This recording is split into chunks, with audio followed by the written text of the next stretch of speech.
Hey guys, my name is Ryan, and welcome to Overwatch Central. Today we have former British Hurricane support player and now full-time Twitch streamer FunnyAstro to talk about a VOD review with a Lucio player, some of the mistakes made around the gold level, and how you can improve on this hero, and the subtle mistakes that you can also make. You can check out all of FunnyAstro's details in the description below, and if you want your VOD reviewing by a pro player or a coach, there's a form in the description that you can fill out to submit your stuff. Without further ado, let's get started. So this is a team lineup, very divey. You have a Moira, but there's like a lot of focus on you staying with your Okay. You're like diving in targets because you don't have any long range support of Zinnia or Anna, right? So I a lot think of pressure on you. Probably the most optimal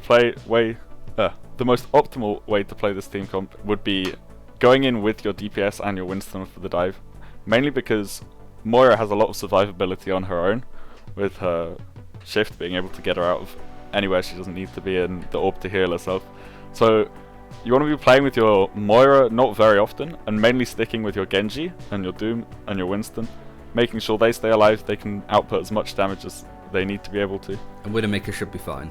Should be fine. Yeah. I mean, Widowmaker is obviously not the greatest pick here, because you want a second tank. So you kind of just ignore him and let him do his thing. So what's the problem here straight away? So something you can do, especially on Nirvana, is there's a fast rollout where you can get to the top right high ground, so you can already start pressuring, which is where most teams will generally set up. You can see your Genji's going there, but you're not with him. He's just pressuring top left. You're only staying with your Winston and Doomfist. I think it's a lot better to position top right, because that would be a really good spot to attack on this point. You gotta have to. We'll get a clip of you doing it to show exactly where you mean and stuff and specifics. But taking his high ground quite good so far. You're just struggling to get a pick right now, but the Tobbing turret's down. Yeah, you can see though his Genji on the top right high ground is 1 HP, and you just don't jump over there and heal him. It's something which is super important, and now your team is just slowly going to die in main because you're not healing anyone. You're split off alone. Basically, this is just wasting time. This is the worst 1v1. No one in your aura. The D.Va is wasting all of your time. Your team is slowly going to get picked off because they're not getting healed at all. I mean, the D.Va is also doing nothing on the enemy team, but that is slightly less important for her because she's not one of the main healers on her team. Oh, he survived. Yeah. But they must have built up a good amount of ult just from you alone, so... Yeah, exactly. Was that maybe a bit too much focus on trying to get onto the objective and get the objective with this lineup, right? Yeah, I think that seemed like super tunnel vision. If you were only caring about the D.Va, not caring about healing anyone. Now this is a lot better, starting off top right in this spot where you can pressure harder. Again, it seems like just tunnel vision walking into the point. But now would be a great time to beat, actually.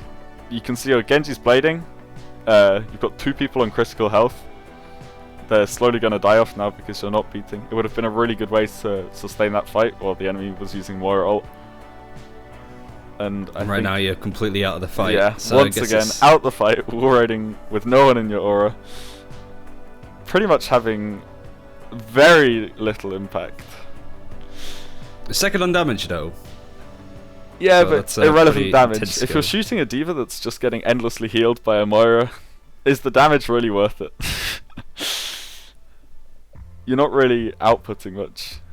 It's such a scrappy fight, and I guess when you're playing with people that, you know, we have silvers in this game, not that that's an excuse, but you do have players that aren't really going to try and help you, right? So how do you help them to help you, I guess is the way to describe it. Now that we have a Farah, it's going to be even harder to get people all grouped up and working together. I think the best thing you could probably do here is just stay on the top right high ground. It's a really good spot to play in because your aura can reach pretty much anywhere in the main area, and then you can heal pretty much everyone there. And because you're very central, right? But because you're on the left here, people on the right hand side like the Farah, they don't get healing at all, and you're never jumping across to help them. Also, something I've noticed is you're pretty much only exclusively shooting tanks. I think especially against this team comp where the enemy team is running Mercy and Moira, you can just spam and try and take down the enemy supports. If you just stood on the high ground, once again the top right high ground, you could have just stood there and just slowly spammed down the enemy healers, then either force them to heal each other or slowly kill them basically. So what do you want to be doing here now that you kind of have advantage? The Reinhardt's easy pickings here. So yeah, so you could... Didn't obviously has the right idea, right? If you rewind this back a couple of seconds, there's something mechanical about the movement which is wrong here. Right, so... Other than not being a speed boost, I guess, for wall riding into the... You've already got people on point, so you could wall ride up to, once again, take the high ground, make sure you control the space. But here you could wall ride faster along the bus, boop the Reinhardt back into your team, and then it would have been an easier kill. Now you've just booped him away and left him. That was pretty much a free kill, because he's alone. I'm pretty sure he's going to die anyway. But in the case that your Winston didn't kill their Mercy and your team isn't killing everyone else, then it would have been way better to go behind the Rhine. And he actually ends up not dying there, which is pretty impressive. We still got beat though. You could have probably built another beat in this time, right? It's really bad to just not use beat. This fight, once again, could have used beat. You had a flanking Reaper and Winston. If you'd have gone in aggressively, you could have beaten and saved both of them. What would you say is like the main thing that's standing out to you though when it comes to trying to improve on Lucio, right? Right here, it's just there's a lot of tunneling on the objective and only standing on the payload or the point. And you could definitely take a lot more high grounds where your aura will still go 12 meters vertically, not just horizontally, so you can heal the people below you. Do you feel like it's a confidence thing, really? Because you could see the aura, you could see who you're healing, but if you go into the high ground, you can't really see who's in your aura, so like maybe it's just a confidence of not knowing your range of who's you're going to be able to heal. I think it's mainly just awareness and positioning. Ultimately comes down, I think it's more a game sense thing, where you should always trying to take high grounds because they're more beneficial for your team. Right. Do you have like a thought process when it comes to, right, I need to be stood here? Like, say for example, if you're an Ana on a defense, you have certain positions that you will put yourself, right, to be in the best situation. Is it similar with Lucio? Do you find yourself going, right, 1.3 of Numbani, I want to roughly be stood around this area? Yeah, so pretty much every single point after you win a fight, you want to set yourself up on the high ground, because that's the best way to... So you want to be going over here? Yeah, you could... I mean, this point is slightly different, because there's not really much high ground. You can stay on this top right wall, where he was almost on, and then just harass people down. As long as you're poking people before the fight, you'll build your beat faster, and then you are taking space away from the enemy team, so they can't walk up for free. I guess it's almost a fair taking damage too, because you're using the payload here as protection, right? When you really want to be trying to pull people away from that attention, because it's kind of like the Ana thing, right? If you're an Ana on the point, the players can try and take the objective and also kill you, but if you're fighting off point, it means that they have to make a choice. But regardless, I mean, the Lucio wins this fight. It goes on to sort of win this point, but like, what kind of things do you want to highlight? Especially against this enemy team comp, there's not much that the enemy can do if you're playing aggressive. They're playing with Reinhardt, Torbjorn, Moira and Mercy, so that's really not much hit scan damage. So you can play a lot more aggressively. If you could wall ride above the Reinhardt and shoot down above his shield, would create a lot more pressure. The attacking team had less time and managed to push the payload a little bit, so this is again attacking the first point, which was a bit like the worst part, I'd say, of the attack from the last round that we saw, at least from them. So like, pointing out stuff here I think is going to be really important. Straight away, Junkrat getting in a good chunk of damage. Okay, so out of spawn, once again, not wall riding, taking the space top right. You didn't really need to heal up your Winston. Your Moira's already there, and you can just give the healing to Moira. It's more important to take the space. So let's see quickly what the enemy team has. They have Moira, Mercy, Torbjorn, Reinhardt, Junkrat. Okay. So you see this Junkrat here is split off in the corridor. You could just pretty much shoot that trap in front of you, wall right in and harass him. It's quite easy to take a duel with a Junkrat. Yeah, unfortunate. Unfortunate trap there. But and I guess that sort of really slow tempo try to kill the Junkrat ended up with the Hammond dying, and that's a good amount of time lost too. So yeah, because you saw he was split off alone in the corridor upstairs, where basically a general rule for Lucio is if you see an enemy DPS or any squishy on the enemy team, split off from their healers and split off from the rest of the team, you should generally try to take a 1v1 with them. Lucio is actually a very good hero for 1v1ing split off people because he's got that self-sustain healing. And you will generally win 1v1s against enemy DPS. So if you ever see them out of position, you really need to be punishing them. Oh. No! Was that just a bit too late? I think... Yeah. Wait, can we go back and watch that again?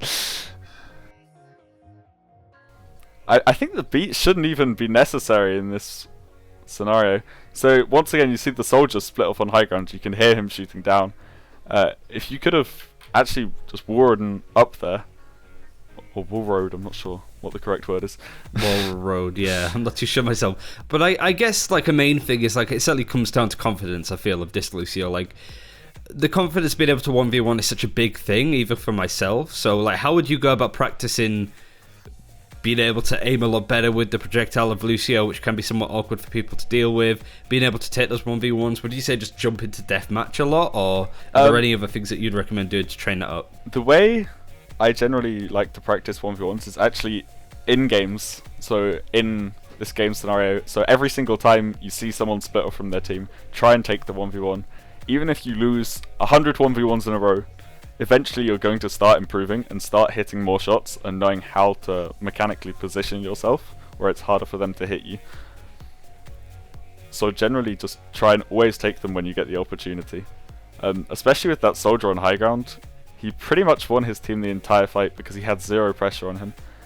If you'd have been holding that high ground and saw him go there and listened to the sound, then you could have instantly gone. Even if you were scared to take the 1v1, you had beat, you could just beat up the stairs into him and then play aggressively and try to take the 1v1.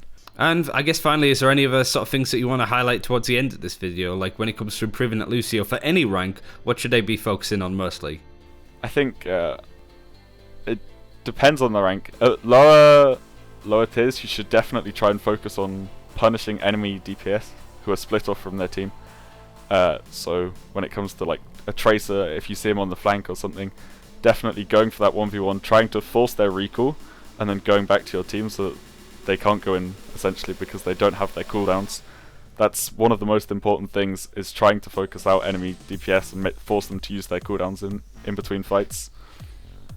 For higher rank, where you're probably seeing a lot more of these goats comps and these tank comps, just trying to stay on the high grounds and make sure you can always shoot down onto the enemy Reinhardt so you can create as much pressure as possible onto their tanks.